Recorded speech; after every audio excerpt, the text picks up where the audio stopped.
football, c'était un grand truc. Pas moi, moi je ne suis pas un amateur. J'ai un confrère qui est académicien comme moi, qui s'appelle Taillibert, qui a fait le Parc des Princes, qui est donc un architecte de grande qualité. Mais il a un défaut pour moi, il aime le football plus que tout. Et moi, jamais voir le football et surtout pas la télévision. Alors on n'a plus de conversation commune. Donc je me réfugie dans la littérature. Et c'est pour ça que j'ai appelé pour faire ce petit livre.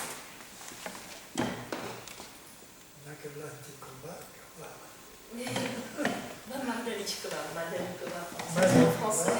Et un de ses camarades qui est lyonnaise, qui ne vient pas malheureusement, parce qu'il y a eu des drames dans notre équipe. D'abord, nous étions 3 au départ, puis il y a un garçon qui est venu se bloquer là-dessus et que finalement nous avons été obligés de remercier parce qu'il ne voulait pas comprendre le discours commun entre ces 2 jeunes femmes, appelons-les de l'université, bien qu'il y en ait qui soient en plus âgées. Et puis, lui qui avait en tête une idée d'architecte qu'on appelle la ville en réseau. Il paraît-il, si on fait la ville en réseau, on résout tous les problèmes de tout le monde et tout marche bien. Et je n'ai jamais été convaincu par le fait que prononcer de mon réseau suffisait premier drame. Il a fallu m'expliquer qu'on ne voulait plus travailler avec lui. Deuxième drame, une femme très savante de l'université. J'étais dans un milieu tout à fait à part. Le milieu architecte et le milieu universitaire, il y a quand même des cloisons un peu étanches. C'est pour ça que notre mérite, c'est de s'être associé pour combattre.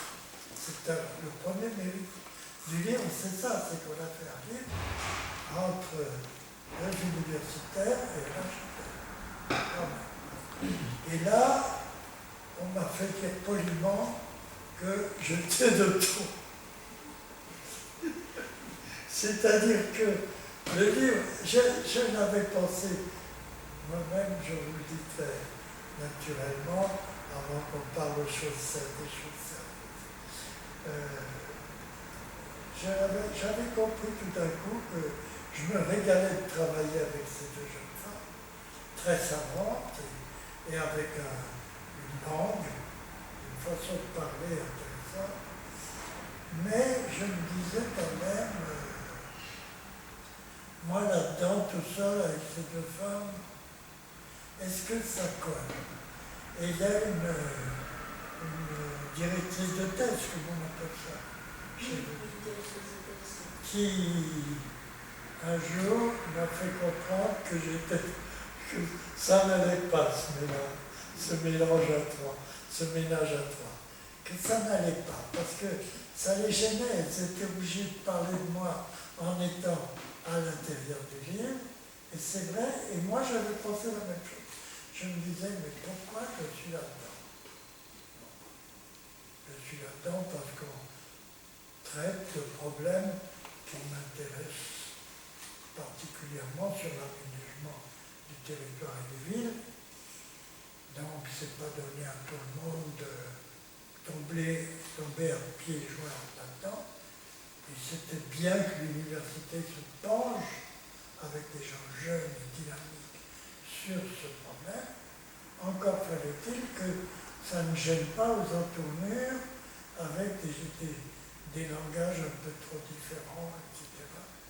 Et au même moment, je lui dis, j'ai pensé qu'il fallait que je me retire, que je n'ai qu'un droit à la parole dans les lequel j'explique pourquoi je suis allé faire monter ce trio, mais leur laisser leur indépendance totale vis-à-vis de moi. Donc je n'ai pas l'air de faire un livre, soi-disant généraliste, et en réalité un livre sur mon propre travail seulement. C'était restrictif. Il faut comprendre ces choses-là quand on n'est pas dans le livre, quand on n'est pas dans le monde du livre. Ce sont des choses qu'on ne sent pas. On écrit des livres comme les autres écrivent des livres, romans policiers ou autres, mais savoir les tenants et aboutissants des ouvriers de ce travail, c'est très intéressant de le savoir avant de choisir ces textes définis. Et cette fusion s'est bien faite, très très bien faite. Donc finalement, je suis content d'avoir pris un petit peu de retrait vis-à-vis du nombre de pages et même vis-à-vis de l'explicitation sur le cœur de l'ouvrage. Je suis très content d'avoir donné, je crois qu'elles me diront, peut-être qu'elles me diront qu'elles se sentent extrêmement cadenassées. On va voir, c'est le seul intérêt d'aujourd'hui, c'est ça. C'est qu'on va voir l'intérêt, qui a fait quoi, et puis qui s'entend bien, qui s'entend mal, etc. On vous dira ça, on lavera notre linge devant vous, très gentiment, sans se taper dessus. Mais en tout cas, nous avons fait une merveilleuse relecture de ce livre. Et quand il a été fini, ça avait été difficile, mais on aimait bien parce qu'on croyait qu'il apportait une définition un petit peu nouvelle, une façon d'aborder nos problèmes d'aménagement territoriaux de l'architecture différente de la plupart des livres que j'ai lus jusqu'à là. Voilà le mérite de cet ouvrage pour moi. C'est la surprise qu'il est chargé de donner à un lecteur, soit convaincu déjà de l'importance des problèmes de l'architecture et de l'aménagement, soit qu'il ait voulu, qu'il ait ressenti une conjonction de trois esprits totalement indépendants et différents, qui ont donné peut-être que c'est le plus direct, peut-être que vous nous direz le contraire quand on passera aux fameuses questions, une façon de donner un ton nouveau à un livre sur ces problèmes. Vous êtes tout. Merci beaucoup. Je vais vous dire aussi quelques mots par rapport à l'livre. Bien sûr, je ne vais pas vous en présenter pour les parents, mais par rapport à moi et Julie Catan, je vais dire plus quelques mots. C'est vrai qu'on s'est rencontrés grâce à Claude Parent. Moi, je suis donc du milieu littéraire philosophique. J'ai fait ma thèse sur l'espace littéraire et l'espace architectural. Et Julie Catan, elle est architecte. Actuellement, elle est doctorante. Donc, bientôt, je pense que c'est en février qu'elle soutient sa thèse sur le sujet autour de l'horizon en architecture. Donc, en fait, le livre est vraiment le fruit, on va dire, de trois esprits, comme dit Claude Parent. Et Claude Parent, il voulait vraiment se retirer. Et finalement, ce qui reste, c'est ses dessins. Ce qui est le plus, je dirais, le plus important du livre, c'est ses dessins. Donc, c'est absolument crucial. Et aussi, il y a quand même une partie à la fin qui est écrite par Claude Parent. C'est une partie sur l'horizon qui était déjà écrit, manuscrit, avant qu'on a commencé à écrire le livre. Donc c'est un texte inédit qui était à la fin jointe au livre parce qu'on a quand même considéré que c'est très important qu'il y a aussi la parole de Claude Parent et que ce n'est pas juste les deux discours architectes, littéraires, côte à côte. Donc l'idée vient vraiment de Claude Parent qui a eu cette idée de nous rencontrer parce qu'on a parlé, en fait, Julie, elle est architecte, moi je suis littéraire plutôt, et pourtant on avait pratiquement le même regard sur le problème à l'architecture aujourd'hui, et notamment sur la nécessité de l'ouvrir à autre horizon. Donc l'œuvre de Claude Parent, pour nous, c'était comme une matière vraiment à penser, à réfléchir, et c'était un moyen d'entrer dans ce sujet. Comment penser autrement à l'architecture et comment ouvrir l'architecture à un autre regard. Le regard qui va toucher donc à la philosophie, à la littérature, à l'art. Et ça, c'est quelque chose quand même commun entre moi et Julie, même si son regard reste plus lié à l'architecture. Moi, je rentrais dans les sujets plutôt par littérature et philosophie. Donc ça, c'était l'idée de base, et bien sûr que Claude Parent autrement, comme le titre indique, c'était donc cette tentative de vraiment ouvrir, à présenter, proposer un tout autre regard sur l'œuvre de Claude Parent, parce qu'on avait l'impression qu'il est vraiment pas compris dans toute la richesse, notamment ces dernières années. On ne parlait pas de ses travaux, de ses dessins, on revenait toujours sur la fonction oblique et sur ce qu'il a fait avant, mais toute la recherche actuelle et toute la recherche de ces derniers dessins restait méconnue et restait en fait connue au milieu, on va dire, à travers les expositions, la galerie. Il y avait quelques expositions sur ces dessins, mais il n'y avait pas la réflexion peu approfondie, la réflexion qui interprétait les dessins pour voir quel est l'impact finalement sur la pensée de Claude Parent, sur sa recherche, et aussi qu'est-ce que c'est donc pour l'architecture.